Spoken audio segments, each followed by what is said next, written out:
Okay, let's dive into this.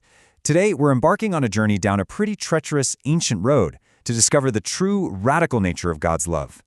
We're looking at the Good Samaritan, boundless mercy on the Jericho Road.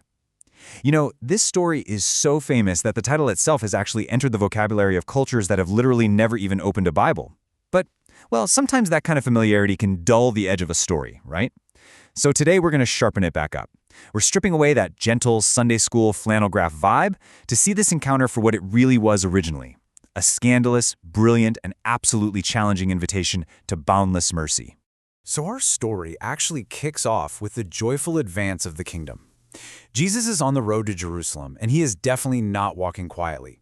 He sends out 72 of his followers ahead of him, telling them, "The harvest truly is great, but the laborers are few. Therefore, pray the Lord of the harvest to send out laborers into his harvest." The mission is really widening out here. These 72 followers go out, and they come back absolutely electrified by the spiritual power they've just witnessed. Jesus totally shares their joy, but he gently redirects them, reminding them that their greatest joy shouldn't be in their power, but in their spiritual belonging. It's in this vibrant, super expectant atmosphere that a completely different kind of conversation begins.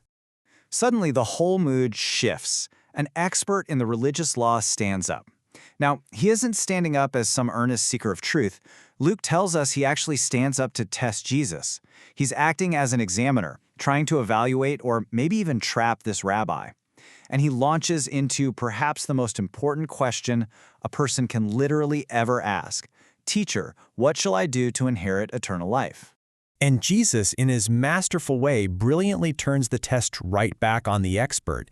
He asks him what's written in the law he claims to master. And, the legal expert actually gives a fantastic answer. He correctly recites this beautiful unifying summary of the law: love the Lord your God with all your heart, soul, strength, and mind, and love your neighbor as yourself. He hits the nail on the head. He's got the theology perfectly correct. Jesus affirms his perfect answer, but then he adds a phrase that introduces a really crucial gap, the very tension that's going to drive the rest of our narrative.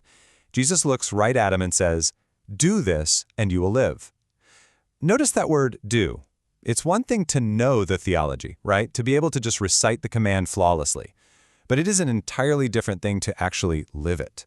Knowing the law and doing the law are two wildly different things. The legal expert immediately feels the weight of that word "do." He knows he's been put on the spot. So, wanting to justify himself, he asks a follow-up question. "And who is my neighbor?" Now, on the surface, that sounds like a totally simple request for clarification, but underneath, it was a highly calculated attempt by the lawyer to limit his obligation. He's trying to draw a safe little boundary around who he is required to love, because if he can define neighbor narrowly enough, say, only his own people, only the righteous, only those who deserve it, then the command becomes manageable. And this brilliantly illustrates what Jesus does next. Instead of giving a theological definition, Jesus responds with a vivid, cinematic story. He walks the listener down the notoriously dangerous road from Jerusalem to Jericho. The journey begins with a 17-mile rocky descent through the wilderness, dropping some 3,000 feet in elevation. It was heavily riddled with caves, making it a perfect haven for bandits. Seriously, it was so dangerous it was historically known as the Ascent of Blood. So Jesus says a man was traveling down this road when an ambush happens. He's attacked, stripped of his clothes, and left half dead and unconscious by the road. Now pay really close attention to the specific details Jesus uses here. The man was stripped and unconscious. Because he had no clothes, a passerby couldn't identify his social class or his ethnicity by how he dressed. And because he was unconscious, he couldn't speak, so no one could identify his accent or his language. He lost literally all identifying markers.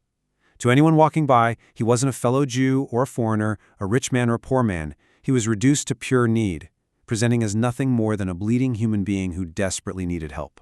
First, a priest comes down the road, sees the man, and crosses to the other side. Then a Levite, another religious insider, does the exact same thing. It's a devastating irony. These are the guys most associated with God's law, but touching a corpse would make them ceremonially unclean, unable to perform their temple duties. So they avoided him to preserve their purity. They knew the law perfectly, but they stepped right around it. And then Jesus introduces a completely shocking hero. On the other side of our comparison, we have the Samaritan. Jesus says, "But a Samaritan." To really fully grasp this, we've got to understand something gently but firmly. This is not a sweet, comfortable story about random acts of kindness. No way. This was a scandalous, direct challenge to prejudice. To that first-century Jewish audience, a Samaritan was a despised outsider, an ethnic and religious enemy from whom absolutely zero goodness was expected. There was a deep, centuries-old mutual hostility there. Jesus is forcing the legal expert and everyone listening to admire the very person they were culturally taught to hate. Jesus continues, saying, "But a certain Samaritan, as he journeyed, came where he was, and when he saw him, he had compassion." When the Samaritan sees this broken, bleeding nobody, he doesn't calculate risk. He doesn't worry about ritual purity. He just feels this gut-level, visceral compassion. He kneels right down in the dirt. And this moment right here is such a beautiful, striking picture of the extravagant mercy that God shows to us when we are utterly broken. And that compassion immediately turns into lavish, costly action. We can see the steps he takes. First, the Samaritan bandages the man's wounds. Second, he pours on his own oil and wine, supplies meant for his own journey. Third, he puts the unconscious man on his own donkey, meaning the Samaritan now has to walk this incredibly dangerous road on foot. And finally, he brings him to an inn and personally cares for him through the night. Every single step cost him his supplies, his safety, and his comfort on that treacherous road. The next morning, the Samaritan takes out 2 denarii and hands them to the innkeeper, promising to pay any extra expenses when he returns. Just to put that into perspective, 2 denarii equated to 2 full days of wages. So this wasn't just a quick moment of first aid. This was an extravagant, open-ended commitment to a total stranger who could offer absolutely nothing in return. A stranger who, frankly, might have even despised the Samaritan if he had been awake. Now, what's really interesting here is how Jesus ends the story. He looks right back at the legal expert and asks, "So which of these 3 do you think was neighbor to him who fell among the thieves?" See what he did there? Jesus masterfully flips the script. He completely dismantles the lawyer's whole attempt to draw neat little boundaries around love. Let's compare the 2 mindsets. The lawyer originally asked, "Who is my neighbor?" He was on the left side of this equation, essentially asking, "Who deserves my love? Where can I draw the line and limit my obligation?" But Jesus shifts the entire focus over to the right side, away from defining who is worthy of love, turning it into a question of character. Will I be a neighbor to whoever is in front of me? Neighbor is no longer a category of people you have to identify. It's a role of boundless compassion you are called to assume. The legal expert's response is incredibly revealing. When he's forced to answer Jesus' question, he says, "He who showed mercy on him." Notice that telling reluctance? The expert couldn't even bring himself to let the word Samaritan cross his lips. But he still had to admit the truth. He was backed into a corner, forced to name his despised ethnic enemy as the ultimate example of love fulfilled. So the crucial point is how Jesus concludes this entire exchange. He looks at the expert and says, "Go and do likewise." The encounter ends exactly where it began, with the word do. It's a challenging pastoral invitation to actively do the law of love. It's not enough to just know the right theology. The priest and the Levite knew it, the lawyer knew it. But only the Samaritan, who honestly likely knew far less proper theology, actually lived it. Ultimately, this extravagant mercy for the broken is a profound picture of the very love God shows us. Love has no boundaries because human need has no boundaries.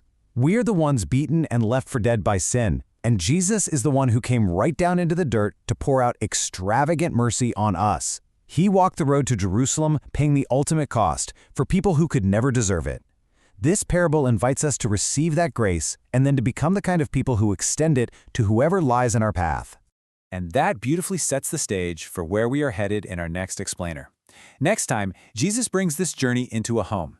He arrives at the house of 2 sisters, Martha and Mary, where a small, everyday domestic scene is transformed into a really profound lesson about the one thing needed. And then after watching Jesus pray, his disciples ask him to teach them how to do the same, and he gives them the beautiful words that have been prayed ever since, the Lord's Prayer. You definitely won't want to miss it. But until then, ask yourself, as you walk down the road of your own life today, who is the broken person in your path, and will you choose to be their neighbor?